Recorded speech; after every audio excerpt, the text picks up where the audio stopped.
y Meztlapaloa y Canoche Nopaquilis, Nanca Tineme, Ipan y programa Huanitoca, Ombligo de Tierra Televisión, Nimaninto Naltiende Tlatlatosque, Iwan, Yelitza Ruiz, Yahuatlacuiloque, Kichihuamian, Tequetzintle Nimaaman, Nineques Quixmatican, Aquinon, Yelitza Ruiz. Yelitza Ruiz es poeta, ensayista, abogada y promotora de los derechos culturales. Entre sus libros publicados se destacan Variación de la Escama e Hilo Negro, Mujeres y Revolución en el Partido Liberal Mexicano. Entre los premios que ha obtenido se encuentra el Nacional de Poesía Ignacio Manuel Altamirano. Dirige el proyecto Mujeres y Revolución, dedicado a la investigación de la participación política y social de las mujeres durante la Revolución. Fue fundadora de Círculo de Derechos Culturales, organización que promovió reconocimiento del derecho a la cultura en la Constitución de Guerrero. Su línea de investigación radica en la interdisciplina entre el derecho, la historia y la literatura. Es miembro del Sistema Nacional de Creadores de Arte. Hola a todos, bienvenidos a este programa de Ombligo de Tierra Televisión y hoy tenemos como invitada a Yelitza Ruiz.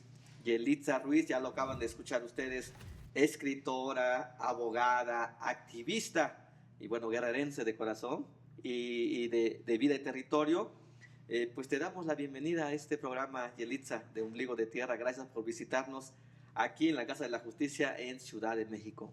Muchas gracias, Martín, y a este espacio de Ombligo de Tierra por aperturar el diálogo a temas tan importantes para la ciudadanía guerrerense y en realidad para el interior de la República sobre pues, los derechos y también la cultura.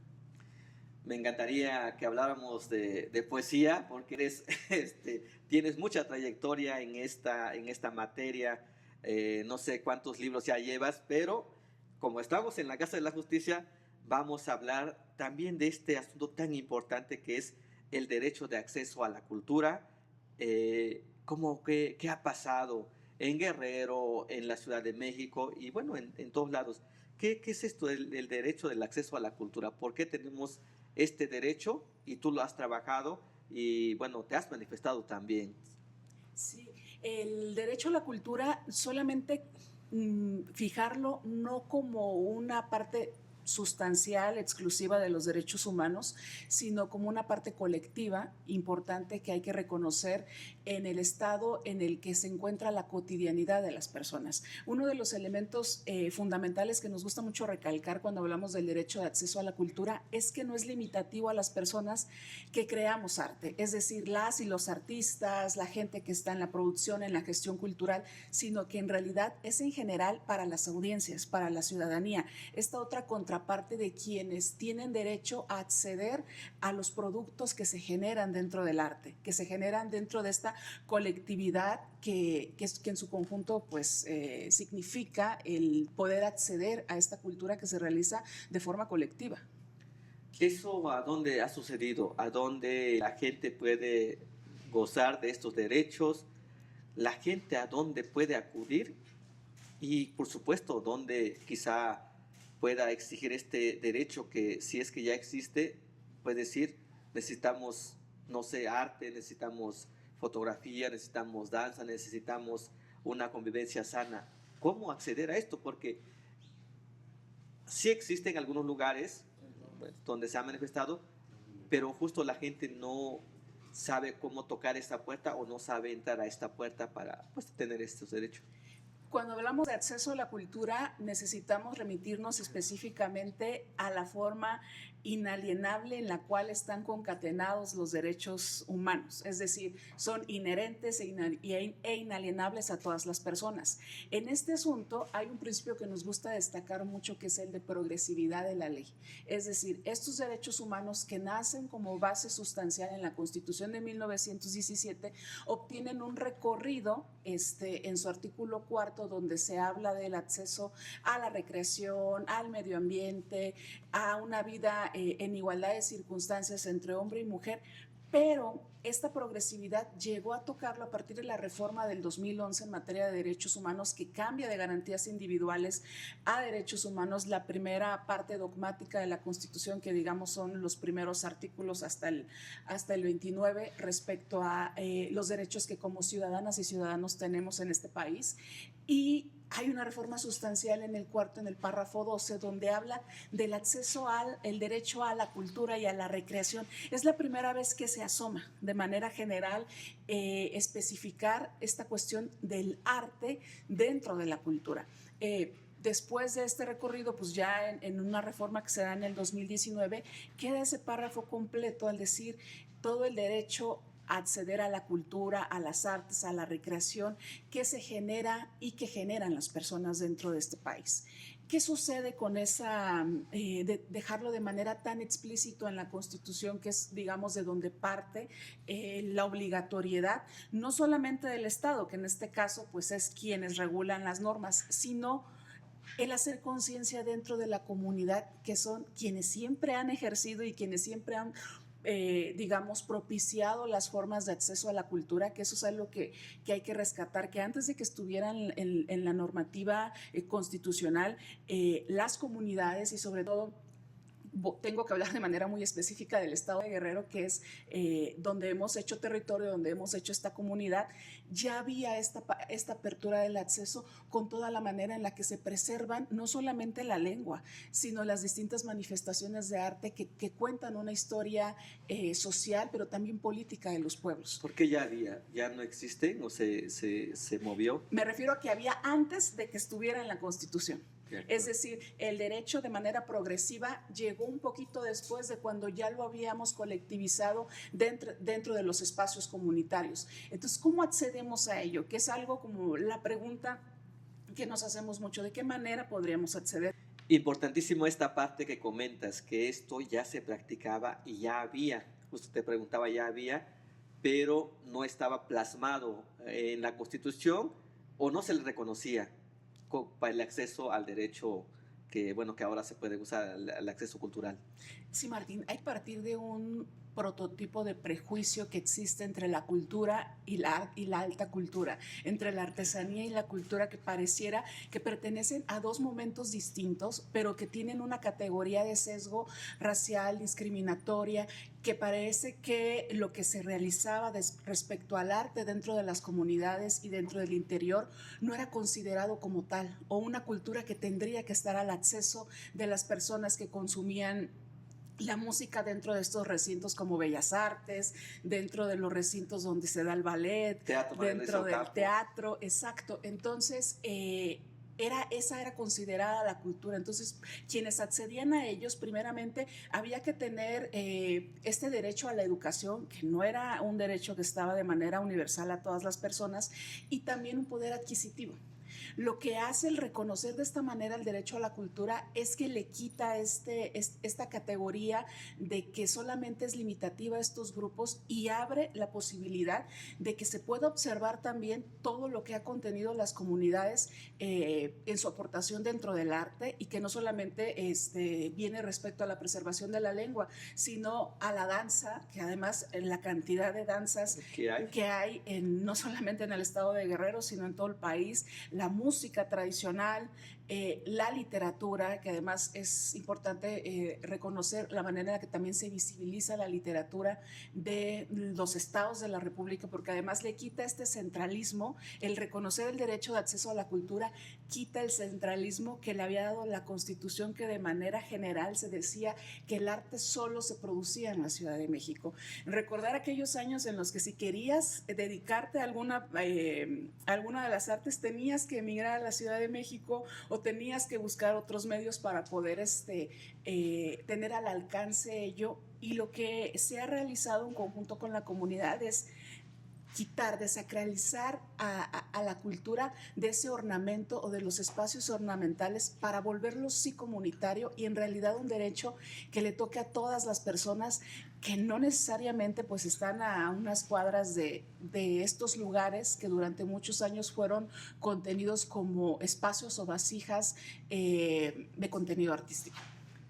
Y regresamos a lo mismo también. Lo que he mirado es que, se viene la comunidad a la ciudad para embellecerse de arte o para formarse de arte, pero se regresa otra vez al arte original, a las máscaras, a la danza, a un arte que tiene origen, que tiene raíz. Ahora mi pregunta va por acá.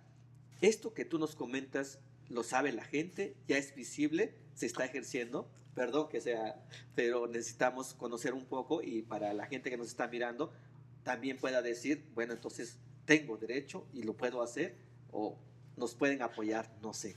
Claro, de entrada está constituido en el artículo en el artículo 4, párrafo 12, este derecho de acceso a la cultura, pero en las entidades, todas tienen una ley de fomento a la cultura o de fomento a las artes y la cultura, dependiendo qué estado de la República sea. En el caso del estado de Guerrero, a una ley de fomento a la cultura y las artes del estado. Pero pasaba algo bien particular, Martín, que no estaba reconocido de manera explícita en la Constitución. En la Constitución guerrerense. En la Constitución guerrerense. Entonces, lo que se hizo a partir de una organización que es la Círcula de Derechos Culturales es presentar una iniciativa constitucional a la Constitución local del Estado en el cual se reconociera el acceso a la cultura, lo que dota. Como toda iniciativa, no solamente es que quede ahí en letras, sino que le permita tener un techo presupuestal para que la mayor parte de las personas, en este caso Guerrero, que es un estado que tiene 8 regiones y que cada una de ellas es completamente distinta entre sí, incluso no solamente en las lenguas que se hablan, que son 4 en el estado con sus distintas variantes, sino en la condición geográfica en la que se encuentra, era necesario mantenerlo de forma explícita en la Constitución para que pudiera ser mucho más posible este acceso. ¿Por qué? Porque había el negar este acceso, el negar programas de apoyo, de función, y sobre todo a las audiencias que pudieran estar cercanas también de estos programas. Platicábamos hace poco de esta feria del libro itinerante que antes se centralizaba en Acapulco, pero después estuvo en varios estados, que era eso, ¿no? Sacarlo de ese estado, digamos, capital o turístico y llevarlo a las otras partes. Para eso, ¿qué se necesita? Recurso. Entonces, era importante que para que no se siguiera negando el derecho de acceso a la cultura, quedara establecido de manera constitucional en el estado de Guerrero. Me encanta todo este conocer que traes y bueno, sobre todo explicarle a la gente a qué tenemos derecho a la cultura en nuestro estado y en todos los estados. Vamos a ir a nuestro primer corte de Plural TV aquí en Ombligo de Tierra y regresamos para seguir dialogando.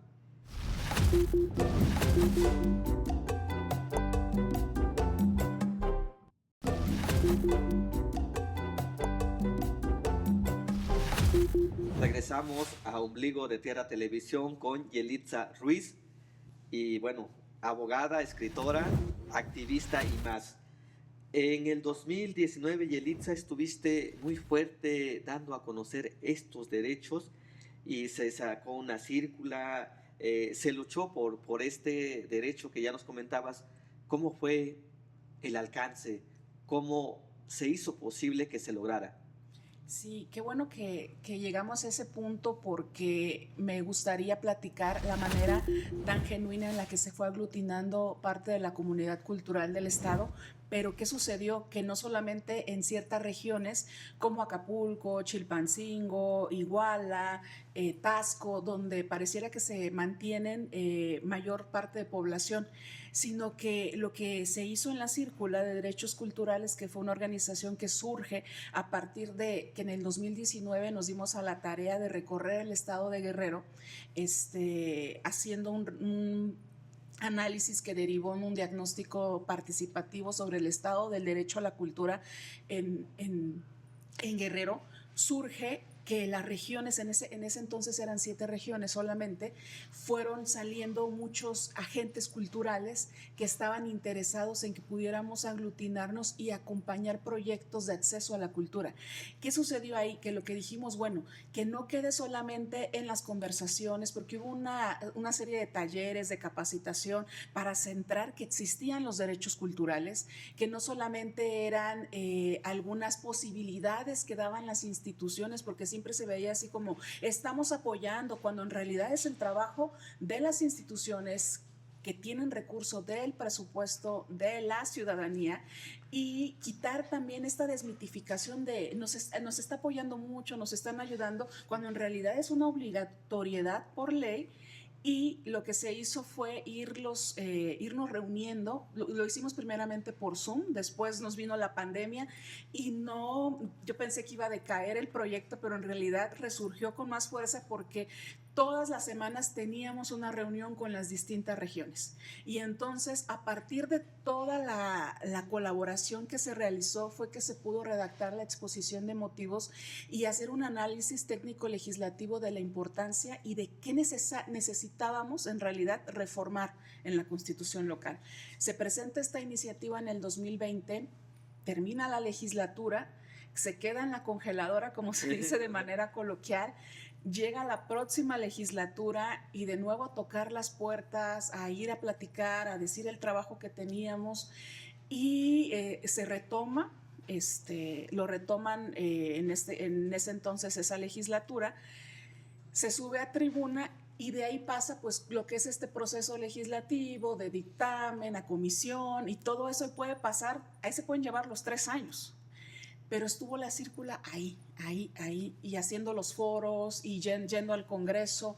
Y para el 2023 fue que se vota como es una reforma constitucional, pues tiene que tener la mayoría calificada del Congreso, que también era como esta parte del cabildeo. No te puedes imaginar la cantidad de reuniones con distintas fracciones parlamentarias de explicar qué era el derecho a la cultura. Y quisiera comentar una anécdota de lo importante que es conocer el derecho, de qué se tratan estos derechos culturales, porque dentro de ese grupo había alguien que decía, bueno, es que van a querer al rato poner las pirámides, así literal lo dijeron, a nombre de cualquiera, porque ya ellos tienen derecho al patrimonio.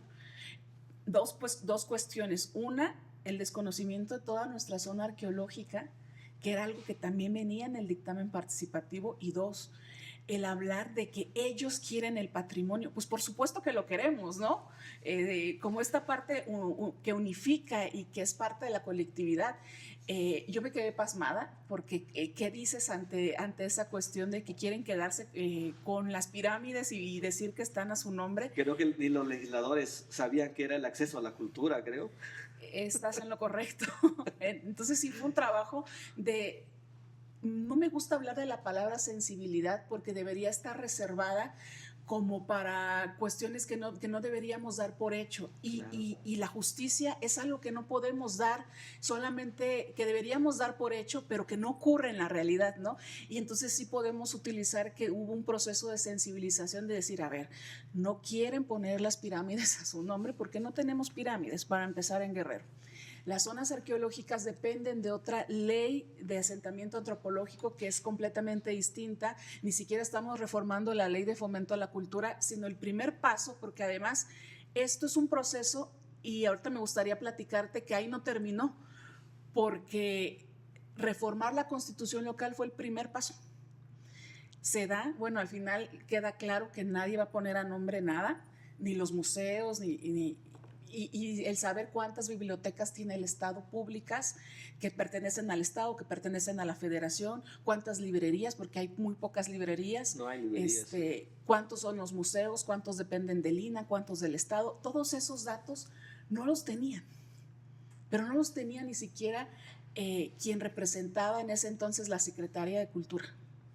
Entonces lo que hizo la círcula fue hacer ese reconocimiento público de la información y a partir de ahí decir, bueno, es importante que vaya esta reforma. Se vota y ¿qué crees? Que se publica, porque además tiene que cumplir su periodo, una iniciativa queda concretada de manera formal hasta que se publica el decreto en el Diario del Estado y hasta mayo del año pasado fue que ocurrió. Estamos hablando de 5 años. 2025 apenas. 2019, 20, 21, 22, 23, 24, 25, 6 años de trabajo. Y es un reconocimiento que le hacemos a todas las personas que contribuyeron, porque esto no es trabajo mío, es un trabajo que solo se logra de manera colectiva y algo que tienen que aprender las personas en estos procesos de impartición de justicia y de acceso a la justicia es que, decíamos con los derechos culturales, tienen que ser en igualdad de circunstancias, tienen que ser con la no discriminación y sobre todo algo que nos dio mucho gusto en el documento, que era una iniciativa con perspectiva de género. Entonces, esto no fue solo, fue la círcula que le integran compañeros como Alfonso Pérez, Ángela de la Peña, Jalil Mozo en la parte de la montaña y muchos otros que quizá ahorita se me vayan los nombres, pero ellos formaron una parte fundamental para que esto fuera una realidad en el Estado. Demasiado trabajo, pero además esta invisibilización de no tener este acceso a la cultura, te lo digo porque, por ejemplo, en Chilapa, algo que ha pasado es que se quitó la biblioteca, no tenemos biblioteca. En las comunidades, ni te cuento, no conozco una comunidad con biblioteca. En Guerrero, en Puebla, siempre lo digo, todas las comunidades que conozco tienen biblioteca. En Guerrero no, pero justo ha sido como por estos ojos mal hechos. Bueno, ya vamos un poco acercándonos al final de este programa. ¿Qué quieres decir a nuestros televidentes? Pues igual para ir cerrando y conocer tu perspectiva. Sí, como gran abogada que te escuchamos, pero también nos recomiendas al final algunos libritos para que te podamos seguir leyendo. Sí, claro. Terminar que este proceso está a la mitad porque en la círcula estamos en vías de presentar una iniciativa de ley de fomento a la cultura actualizada con las necesidades también de las 8 regiones que ya se tienen, con un techo presupuestal decente, porque hay que aclarar una cosa sustancial. Las instituciones no nos hacen un favor a las y los creadores ni a las audiencias. Están en una obligatoriedad por ley, pero también por presupuesto, que es de la ciudadanía, que es la recaudación de todas las personas que pagamos impuestos, de generar esos proyectos. Entonces, se da mucho de, es que esta administración lo hizo mejor, que ninguna había centrado en la mesa el derecho de acceso a la cultura, porque una cosa es tener el presupuesto para repartir y otra muy distinta para generar los proyectos que por decreto queden establecidos. Y ese ha sido el propósito de la círcula, sin fines de lucro, sin una cuestión de sesgo político partidista, sí político comunitario, que eso es lo que nosotros hacemos, una política desde la comunidad que nos beneficie a todas y todos y que tenga esta pluriculturalidad que no solamente está en letra en el artículo 2, sino es una vivencia que tenemos todos los días en nuestro estado, con la creación pues también de nuevas leyes que consideren esta realidad que vivimos, ¿no? De nuestros pueblos originarios, del pueblo afromexicano y de la diversidad que tiene Guerrero geográfica y culturalmente. Entonces, bueno, el seguir revisando ahí en todos los estados, que eso también es parte del siguiente proceso, generar estos diálogos con otras instituciones para platicar sobre el derecho de acceso a la cultura. Hubo muchos estados de la República que nos hablaron a la círcula para hacer colaboración y que pudiéramos acompañar. Nos gusta hablar de la palabra acompañamiento, claro, ¿no? Porque el asesoramiento puede ser técnico y ese sí lo damos desde la parte jurídica, pero lo más importante que se necesitan en estos procesos es acompañar a las personas que necesitan también abrir este tema en todos sus espacios y que además los estados del norte no se parecen en nada a los estados del sur. Aquí en la Ciudad de México, que también se ha hecho mucho hincapié en una asociación de compañeras que están trabajando los derechos culturales con quienes ellas nos llevaron de la mano, a Michelle Muñoz, que hizo un trabajo incansable también para apoyar esto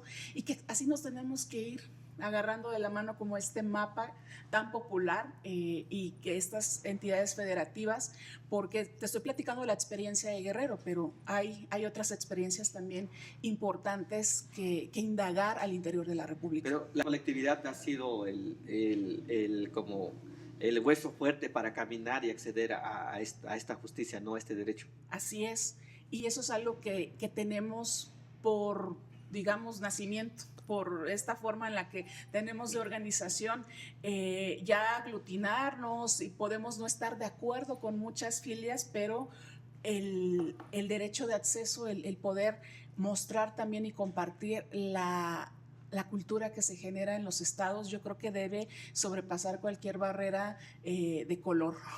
De acuerdo. Pues cerramos, que nos recomiendes algunos libros. Yo me acuerdo ahorita de Lengua Materna. Te acaban de publicar otro nuevo libro para que conozcan, que te puedan leer como lo que has escrito sobre materia de derecho, pero También me gustaría que te conocieran como la grande poeta que eres guerrerense. Muchas gracias, Martín. Sí, bueno, acaba de salir un libro que se llama Variación de la escama, editado por el Fondo de Cultura Económica. Ese se encuentra en cualquier librería del fondo. Lengua Materna, publicado por la UNAM. También se encuentra en cualquier librería de libros UNAM. Está Coyote, publicado por la Universidad de Nuevo León y la editorial Postdata. Cartografía del Tren, publicado por la Benemérita Universidad Autónoma de Puebla, que también se encuentra en librerías del Sótano, Gandhi.